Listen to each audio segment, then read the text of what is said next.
തെരഞ്ഞെടുപ്പ് ഫലം വരുമ്പോൾ ഈ തെരഞ്ഞെടുപ്പിൽ ഞാൻ കാണുന്ന മറ്റൊരു കൗതുകരമായിട്ടുള്ള സംഗതി എന്ന് പറയുന്നത് അത് BJP യെ സംബന്ധിച്ചിടത്തോളമാണ്. BJP-യുടെ 2 മുൻ കേന്ദ്രമന്ത്രിമാർ, കേരളത്തിൽ നിന്നുള്ള 2 മുൻ കേന്ദ്രമന്ത്രിമാർ ഈ കേരള നിയമസഭയിലേക്ക് എത്തുന്നു എന്നുള്ളതാണ്. 16ാമത് നിയമസഭയിലേക്ക് 2 കേന്ദ്രമന്ത്രിമാർ എത്തുന്നു എന്നുള്ളതാണ്. അത് വി മുരളീധരനും അതുപോലെ രാജീവ് ചന്ദ്രശേഖർ എന്നുള്ളതാണ്. രാജീവ് ചന്ദ്രശേഖർ നേമമണ്ഡലത്തിൽ നിന്ന് ജയിച്ചു കയറുമ്പോൾ വി മുരളീധരൻ കഴക്കൂട്ടം മണ്ഡലത്തിൽ നിന്ന് ജയിച്ചു കയറുന്നു എന്നുള്ളതാണ്.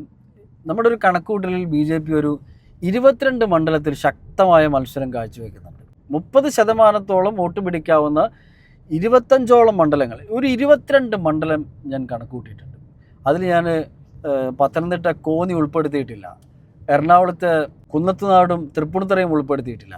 BJP മത്സരിക്കുന്ന, താമര അടയാളത്തിൽ മത്സരിക്കുന്ന 22 മണ്ഡലങ്ങൾ, 30% വോട്ട് പിടിക്കാൻ കഴിയുന്ന 22 മണ്ഡലങ്ങളുണ്ട്. അതിൽ തന്നെ വിജയസാധ്യതയുള്ള 5 മണ്ഡലങ്ങളുണ്ട്. അതിൽ നേമമുണ്ട്, കഴക്കൂട്ടമുണ്ട്, പാലക്കാട് ഉണ്ടായിരുന്നു. പാലക്കാട് അവസാന നിമിഷത്തിൽ പടിക്കൽ കൊണ്ടുപോയി കലമുടച്ചു എന്ന് പറഞ്ഞ പോലത്തെ അവസ്ഥയിൽ പാലക്കാട് അവസ്ഥ ശോഭാ സുരേന്ദ്രൻ്റെ സാധ്യതകൾക്ക് മങ്ങലേൽപ്പിച്ചു എന്നുള്ളതാണ്. അതേസമയം തൃശ്ശൂർ പത്മജ വേണുഗോപാലിന് സാധ്യത കൂടി എന്നുള്ളതാണ്. ഇതെല്ലാം നിൽക്കട്ടെ, നമ്മൾ പറയുന്നത് 2 മണ്ഡലങ്ങൾ, നേമവും കഴക്കൂട്ടവും. നേമത്തിൽ നിന്ന് രാജീവ് ചന്ദ്രശേഖർ ജയിച്ചു കയറും. അദ്ദേഹം 2021 തൊട്ട് 2024 വരെ കേന്ദ്രമന്ത്രിസഭയിൽ ഇലക്ട്രോണിക്സ് ഇൻഫർമേഷൻ ടെക്നോളജി വകുപ്പ് മന്ത്രിയായിരുന്നു. വി മുരളീധരനാകട്ടെ ABVP-യിലൂടെ നെഹ്റു യുവകേന്ദ്രയുടെ വൈസ് പ്രസിഡൻ്റായി, പിന്നീട് കേരള BJP-യുടെ വൈസ് പ്രസിഡൻ്റായി, പിന്നീട് കേരളത്തിൻ്റെ സംസ്ഥാന പ്രസിഡൻ്റായി. അദ്ദേഹം 2019 മുതൽ 2024 വരെ കഴിഞ്ഞ മോദി സർക്കാരിൽ കേന്ദ്ര വിദേശകാര്യ പാർലമെൻ്ററി സഹമന്ത്രിമാരായിരുന്നു.